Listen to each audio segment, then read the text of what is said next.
el proceso pues legal, incautados, encontrados por la Fuerza Armada Nacional Bolivariana en el territorio. Yo le he dicho al pueblo de Venezuela que vamos a mantener informado de todo lo que hacemos, porque si algo tenemos que criticarnos o autocriticarnos es nuestra capacidad de comunicación con el pueblo. ¿Nueva línea narrativa? Para conversar sobre esto quiero darle la bienvenida a Zair Mundaray Rodríguez. Es abogado, penalista, criminalista y fue director general de actuación procesal del Ministerio Público venezolano. Zair, bienvenido, buena tarde para ti. Hola Idania, buenas tardes, gracias a ti por la invitación, acá a la orden. Más acciones que la propia DEA entonces ahora. Bueno, sin duda, resulta absolutamente ridículo, sobre todo porque es contrario a la narrativa cuando uno se pone a ver los detalles, ¿no? El mismo régimen ha dicho que por Venezuela no pasa droga, ni se trafica droga, ni se produce droga, ni se vende droga. Y que la poquísima que pasa, ellos la incautan, y ahora todos los días incautan grandes cantidades. Pero fíjate, tampoco hay detenidos, no se muestra a ninguna persona procesada por esto. Es droga sola, son hallazgos. Como decía alguien por ahí, casi que droga que está, droga que entró a los comandos policiales sola, caminando.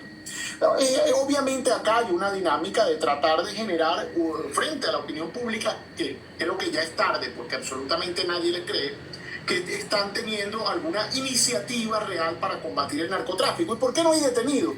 Porque es que no se pueden meter presos a ellos mismos. Eso es lo primero que salta a la vista.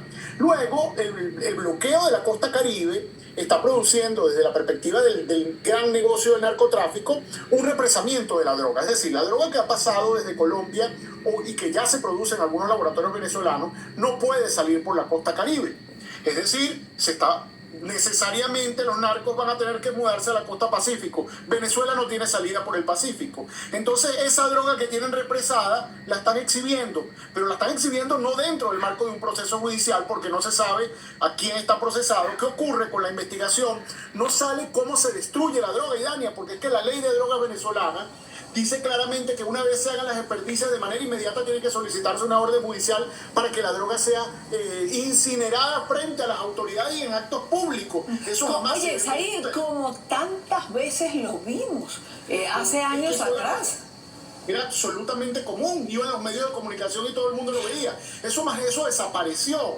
¿Y desapareció por qué? Porque es que el tráfico de drogas está centralizado. Y si algo ha quedado demostrado en Venezuela, Idania, y yo lo ponía en mi cuenta X ayer, es que ¿por qué no hay una confrontación armada, violenta, como ocurre con los cárteles mexicanos, con los cárteles colombianos, con los cárteles ecuatorianos, para disputar las rutas del narcotráfico en Venezuela?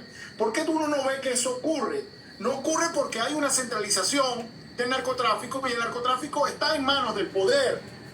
Y esa es la única explicación de por qué no hay violencia narcocriminal en los términos en los que hay en otros estados. ¿Por qué? Porque son miembros de la Fuerza Armada, son miembros de la Fuerza Pública, es el ELN que son sus aliados, son los soles. Y esa es una de las pruebas irrefutables que tenemos. Yo decía recientemente que la DEA y otros organismos de investigación a veces han pasado años para conseguir identificación plena de los autores. En el caso venezolano eso no es así, porque los autores salen todos los días en actos públicos, están en Gaceta Oficial, son altos funcionarios del Estado. Así que esto es una narrativa que nadie les va a creer, que además, fíjate que si lo viéramos desde la perspectiva técnica, tú mientras más drogas incautas, y ahí habría que hacerle un llamado de atención a la tontería que dice Petro, que dice, somos el gobierno que más ha incautado drogas. Dice, cuando más drogas incauta es porque mucha más se ha traficado. Porque los estándares universales están entre 20 y 30% de la droga, solo el 20 y 30% de la droga es la que se incauta, el resto pasa. Entonces imagínate la cantidad que debe estar pasando, que tú digas, estoy incautando grandes cantidades. Eso es absolutamente una torpeza de la perspectiva criminológica, y que además será un discurso para tontos, pero no convence absolutamente a nadie. Además de que se produce en estos montajes cinematográficos de bajo nivel, de muy bajo, Bueno, de muy bajo presupuesto, como decías un tú. presupuesto que no engañan a nadie. Entonces eso lo están proyectando día a día, tratando de utilizar su hegemonía comunicacional para convencer a algunos incautos, no sé quiénes, de decir sí existe un combate contra el narcotráfico, sí existe. Bueno, imagínate, droga en Amazonas. ¿De dónde salió esa droga de Amazonas? ¿De dónde viene esa droga? Bueno, necesariamente tiene que haber la alianza con muchas organizaciones para que eso ocurra. Y además, ¿dónde están los detenidos? ¿Dónde están los procesados? ¿A quién presentaron? ¿A quién se está investigando por eso? Bueno, no le des ideas que seguramente mañana o pasado vamos a ver una cantidad de detenidos por esto de la droga. Mira, es tan tarde ya para tratar de implantar esta narrativa, por más que Padrino López quiera decir hacemos tanto pero informamos tan poco, que no solo es que no les creen, es que si vamos a las redes sociales la gente se burla, Zair. Se burla, sí. Es lapidaria la opinión pública. Yo creo que la población, si algo tiene, la población venezolana es mucha conciencia de quién domina el negocio de narcotráfico en Venezuela. Y eso es muy importante porque ellos han querido vender la narrativa, e incluso también esto tiene que ver con Colombia cuando Petro dice que el cartel de los soles no existe, cuando me consta la cantidad de información de la inteligencia colombiana que le ha hecho seguimiento a esto de manera muy rigurosa. Si alguien tiene información de esa materia es precisamente la inteligencia colombiana, así que es un despropósito absoluto que Petro diga que eso no existe, y más con los niveles de prueba que hay ahora. Ahora hay unos niveles de prueba con la caída de algunos de los carteles mexicanos, que son los socios del cartel de los soles, que han declarado en esta cantidad de procesos judiciales que se siguen, estas cabecillas que han caído, que de manera inequívoca han ido entregando los nombres de quiénes son los autores o partícipes en Venezuela. Y por eso es que se arriba esta conclusión. Fíjate que hoy los Estados Unidos, la vocera de la Casa Blanca decía de manera lapidaria: se usarán todos los mecanismos institucionales para llevar ante la justicia a Nicolás Maduro. De modo que esto es un tema de justicia, esto es un tema de prueba, y son años de investigación para haber llegado a cerrar este círculo. Bueno, nosotros hemos hablado de estos temas desde hace muchos años, y Daniel, de que se trata de una organización criminal en el poder y que es el narcotráfico la principal fuente de financiamiento. Ahora está el foco de la justicia en esto y está produciendo todas estas movilizaciones, y además las alianzas de otros estados que no han pedido prueba, y Dania, fíjate que muchos estados del Caribe, fíjate que Argentina, fíjate que Paraguay, fíjate que lo está discutiendo hoy Ecuador, varios estados de manera inmediata han dicho: no nos vamos a quedar a la saga, hay que apoyar estas acciones porque también hemos sido víctimas de la narcocriminalidad que parte del poder venezolano. Claro, ahora quiero rescatar parte de lo que decías en relación a que te consta que Colombia ha recibido pruebas de la operatividad y de la existencia del cártel de los soles. Sí, sin duda alguna. La inteligencia colombiana, la inteligencia viene haciendo un trabajo de años que está muy vinculada con el poder venezolano y cómo se ha aliado, sobre todo con disidencias de FARC, ELN y otros grupos narcoterroristas que las mismas Fuerzas Armadas colombianas han combatido, cómo pasaron a hacerse una suerte de santuario en Venezuela donde nadie les persigue. Y Dania, la narcocriminalidad busca siempre las ventajas, y en Venezuela tiene una ventaja enorme.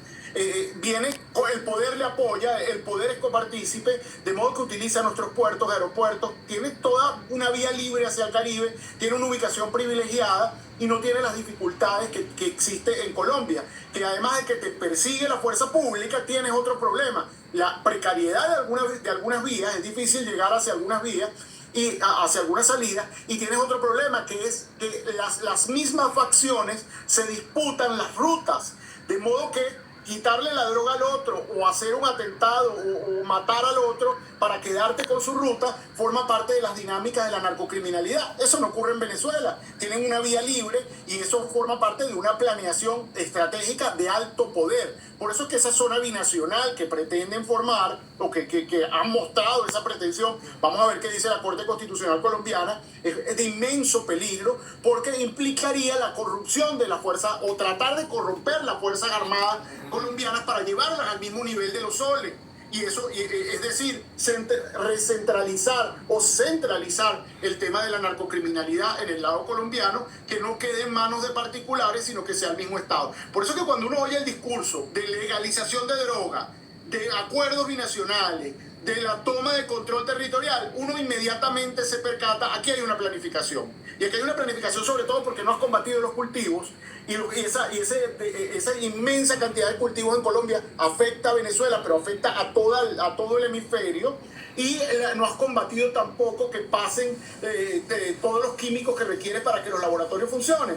Y en Venezuela tienes una salida, una autopista custodiada por los soles. De modo que hay un fortalecimiento de la narcocriminalidad que justifica plenamente lo que está ocurriendo en el Caribe, pero preocupa que no se vayan a fortalecer las organizaciones del Pacífico. Por eso es que Ecuador está debatiendo hoy el tema de primero aliarse con este combate, pero también la declaración del Cartel de los Soles como organización terrorista, porque la salida a Ecuador le ha hecho mucho daño de lo institucional, la narcocriminalidad, porque la narcocriminalidad acaba con las instituciones y precisamente pone la capacidad de corrupción, debilita las democracias. Así que ahí es donde tiene el foco los Estados Unidos en este momento.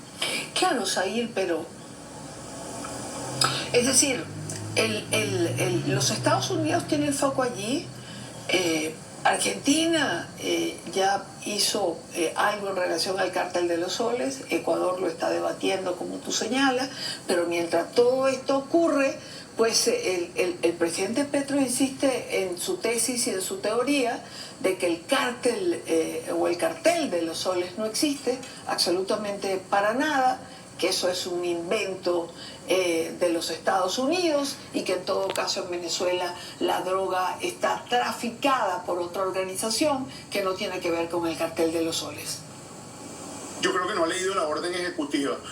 Yo creo que le falta bastante asesoría jurídica, sobre todo porque la orden ejecutiva que declara al Cartel de los Soles organización terrorista dice que quienes le presten apoyo o le presten algún tipo de asistencia se hacen acreedores de la misma persecución y de los mismos bloqueos.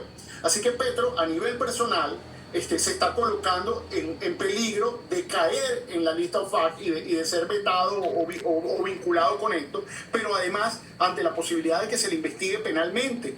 Porque no es que lo está diciendo Idania, un periodista, ni lo estoy diciendo yo, lo está diciendo un jefe de Estado. Lo está diciendo quien tiene el monopolio del ejercicio de la violencia legítima de un Estado. Y esto es muy grave porque claramente lo que está diciendo es no voy a colaborar con el combate a la narcocriminalidad que se me ha instalado al lado y de la cual o estaría dando muestras de que podría ser partícipe. Y entonces esto es muy grave, sobre todo para la institucionalidad colombiana, y ojalá el resto de las instituciones actúen en consecuencia. ¿Por qué? Porque quien se oponga a que esto ocurra entra o puede ser objeto de las mismas sanciones y de la misma persecución conforme a la orden ejecutiva que declaró el Cartel de los Soles organización terrorista. Ojalá tenga la oportunidad que alguien se lo lea y le diga, usted quiere incluirse acá, las consecuencias son devastadoras. Zahir, me gustaría, antes de despedirte, dos cosas. La primera tiene que ver con... están desapareciendo presos en Venezuela de las cárceles. Es decir, gente que está privada de libertad por alguna razón, llega a un grupo sin identificarse a un penal determinado, extrae personas que están o bien asociadas cumpliendo una condena o bien están señalados por algunos delitos y se desaparecen y su familia no saben dónde está. Esto ocurrió con 28 presos entre el 5 y el 9 de agosto que estaban relacionados con la operación Gedeón en Venezuela.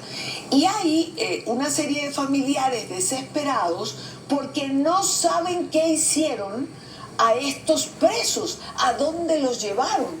¿Sabes algo de esto?